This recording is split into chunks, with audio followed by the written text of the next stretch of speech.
Eggehead FX.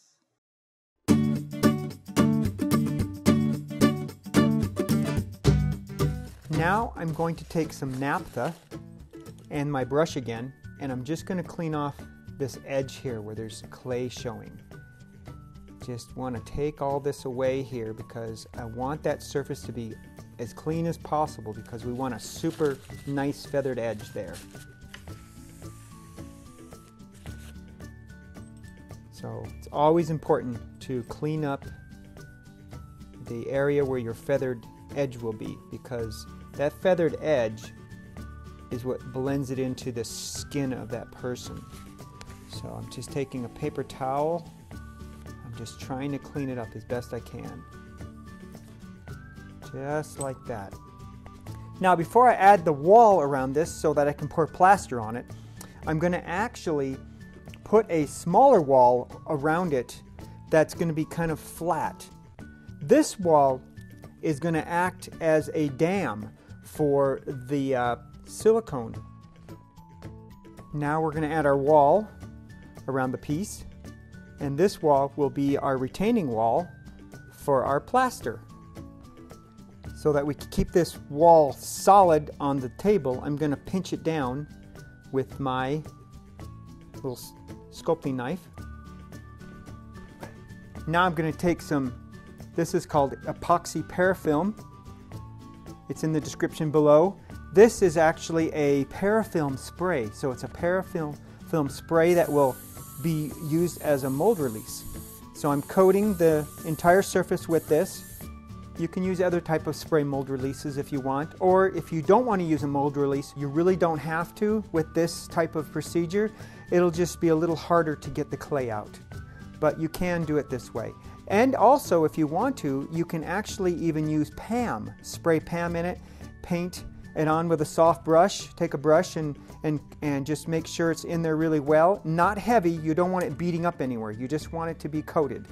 Now I'm going to take my plaster and pour it in here. This is Ultra-Cal 30 plaster. I'm going to start painting it into the mold now, trying not to have any air bubbles at all. So you just keep coating it as much as you can.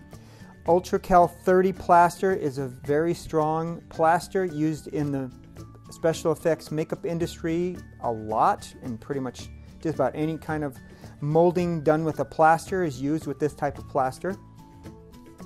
To mix the plaster, watch some of my other videos on casting and molding. I go into detail on this. First of all, I mostly just make sure I don't have any air bubbles anywhere. This is critical. And then once I get it to that point where I feel like I've got it coated really well, then I can pour it in. So right now, I'm just trying to get the surface covered very well. Now that I got the surface fairly well coated, I can pour the rest in. Just going to take the plaster up to the top of this clay wall and leave it at that. Now I'm going to let that sit. Takes a couple hours for this plaster to set. It gets hot and then it cools off, and then you know it's been cured really well, and then it will be ready to pull out. Okay, the mold's done. Nice and cold. We can now remove the wall around it and pop it off. Most of the clay came off with it, which is really nice. And then slowly we will take a toothpick and pull the rest of this out. And as you can see, this is our moat. There's a little air bubble right there, but that's no big deal. And we'll dig that out too. Now we got a toothpick. We'll start digging out this clay. Because you use the mold release, it does come out a little easier. Just got to be gentle, because you don't want to chip any of your plaster, because that is your detail right there, the inside of the wound. And this piece here, this clay here, is your, I call it a moat just because that's kind of what it looks like right now. But when you make your prosthetic, you're going to pour your silicone in here. You can take a spatula or a stick and you're going to go like this across it. And what that does is it pinches this off really fine so you have a nice feathered edge, and then you have this rim that will collect the rest of the silicone and give you something to hold on to when you're applying it to the person. So right now I am just going to go ahead and slowly dig this clay out of here. Okay, now that the mold is cleaned out, I'm going to go over it with some naphtha with a brush and clean that out a little bit more. But first of all, I wanted to kind of get all the edges cleaned up because they're kind of sharp. And I use one of these tools. This is a sheetrock rasp or a drywall rasp. You're just going to go over the edges just to take them down. Just the edges here and then underneath here. This edge here is kind of sharp. So I'm just going to go like that. I like doing this to my molds because it just finishes them off nicely. Also, I noticed that the edge inside here can be cleaned up a little bit too. Just like that. And then this side. Try to stay away from this stuff in here because it could you could damage your sculpture. I'm just kind of cleaning up a little bit is all I'm doing.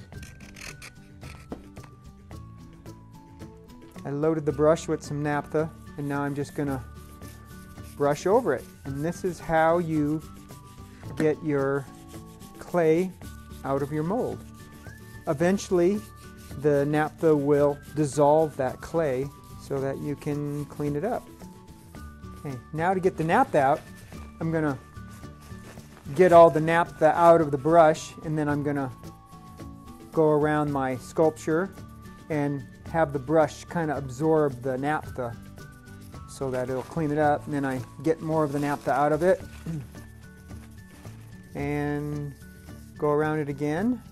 Now we're going to let that naphtha dissipate or evaporate, and then you'll have a really nice mold to do your prosthetic with. Eggehead FX. Okay, our mold has been cleaned and prepped and ready to go. So make sure it's mixed really well. I'm going to spray from a distance because I kind of wanted to, and what I'm also doing is, if you notice, it's filling that well. But that's my piece right there. Eggehead.